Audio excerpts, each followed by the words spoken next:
आता दोन्ही शिवसेना एकत्र आल्या पाहिजे नाही आल्या पाहिजे यावर आता चर्चा करण्यामध्ये काही अर्थ नाही.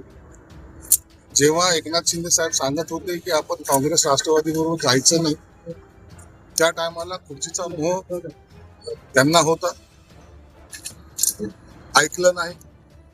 परिणाम असा झालाय की आज त्यांना त्यांचं स्थान कुठं आहे ते त्यांना माहिती नाही. म्हणून मला वाटतं आता फार काही पाणी वाहून गेलेलं आहे. म्हणून याच्यावर आता या घडीला कोणतंही भाष्य करणं उचित होतं. जागा वाटपामध्ये शिवसेनेला कमी जागा मिळत असं वाटतं का? कारण संभाजीनगरच्या जागेवर तुमचा क्लेम होता, परंतु भाजपने नाही, असं काही नाही. दरवेळेला निवडणुकीचं गणित वेगळं असतात. एकनाथ शिंदे साहेबांनी जो काही निर्णय घेतला तो आम्हाला मान्य असतो.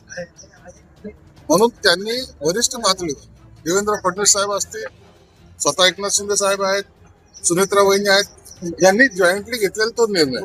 म्हणून त्याच्यावर आता कोणतंही कॉमेंट्स करणं हे योग्य नाहीये. महायुतीचा धर्म पाळायचा हे आम्ही सर्वांनी ठरवलेलं आहे आणि त्याच पद्धतीने आम्ही काम करतो. परभणीच्या जागेवर उमेदवार कोण असेल? सईद खान असणार, कोण असणार? सईद खानचा फॉर्म भरायला तर आम्ही चाललेलो आहे. तो आमचा उमेदवार आहे, महायुतीचा उमेदवार आहे. आणि तुम्ही पाहत असाल सर्वजण बोर्डीकर ताई आहेत, सर्वजण आम्ही बरोबर आहोत आणि सर्व मिळून त्यांचा फॉर्म भरायला आता जातोय.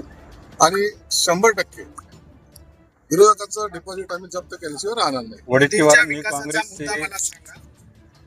पटला तर मी भाजपमध्ये जाईल असं संजय राऊत म्हणतात. मोदींच्या विकासाचा मुद्दा मला सांगा, जर पटला तर मी भाजपमध्ये जाईल असं संजय राऊत म्हणतात. सांगायला का त्याचा क्लास घ्यावा लागेल का?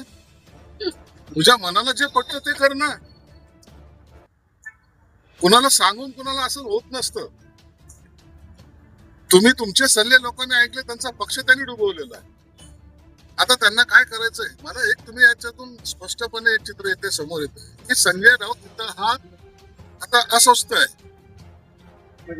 उभाठ्यामध्ये सुद्धा त्याला कोणी मोजायला तयार नाही, ही त्याची गत आहे. आणि म्हणून आता राहून काय करू हा प्रश्न त्यांच्या समोर पडलेला आहे. म्हणून हे कारण दाखवा नोटीस जशी असते ना, तसे कारण दाखवून आता हे संजय राऊत उभाठ्यामध्ये राहणार नाही असं एकंदरीत चित्र दिसते. गडचिरोली, चंद्रपूर या ठिकाणच्या नगरसेवक जे नॉट रिचेबल झाले काँग्रेसचे, त्यांच्याविषयी वडेट्टीवारांनी खालच्या पद्धतीने वाईट शब्दामध्ये टीका केली आहे. त्यांनी शेण खाल्लं काय शेण खाल्लं काय, काय खाल्लं काय? तुम्ही सुद्धा इतरांबरोबर जाताना तुम्ही शेण खाल्लं नव्हतं का? नाही, स्वतःला समजत होते सर्व धर्म संभाववाले. काय झालं? तुम्ही सत्तेच्या खुर्ची जेव्हा उभवायची होती त्या टायमाला तुम्हाला सत्ता चांगली वाटत होती. महाविकास आघाडी, कसली महाविकास आघाडी होती तुमची? राष्ट्रवादी काँग्रेस आणि उभाठा कधी युती ऐकली होती का? मग ज्या टायमाला तुम्ही शेण खाता, नेता शेण खातो, त्या टायमाला त्याला कार्यकर्त्यावर बोलायचा अधिकार प्राप्त राहतो. महायुतीमधील तिन्ही पक्षांमध्ये दिलजमाई आहे का? कारण परभणीमध्ये सुद्धा अपक्ष उमेदवार अर्ज दाखल केला जातो अशी माहिती मिळते राष्ट्रवादीकडून. असं काही होणार नाही. आम्ही सर्वजण एक आहोत. महायुतीमधून हे सर्व निवडणूक लढवलं जाईल.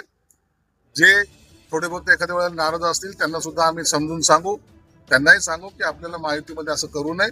सर्वांनी आपले फॉर्म, जे काही पक्षाचा अधिकृत उमेदवार शिवाय जे कोणी फॉर्म भरतील त्यांनी तो फॉर्म वापस घ्यायचा आहे आणि महायुतीला बळकटी द्यायची. पण कुठेतरी संभ्रम निर्माण केला जातोय की कारण सईद भाईची उमेदवारी कन्फर्म नाहीये किंवा आता मी स्वतः सांगतोय, शिवसेनेचा प्रवक्ता म्हणून सांगतोय, महाराष्ट्र राज्याचा मंत्री म्हणून सांगतोय. आणि म्हणून सईद खानची उमेदवारी फायनल नाही इथं मग मी फॉर्म भरायला कशाला आलो असतो? म्हणून सईद खानची उमेदवारी फायनल आहे, त्याच्यामध्ये शंका घ्यायचं काही कारण नाही. आणि विजयाच्या दिवशी सुद्धा मी या ठिकाणी येणार आहे.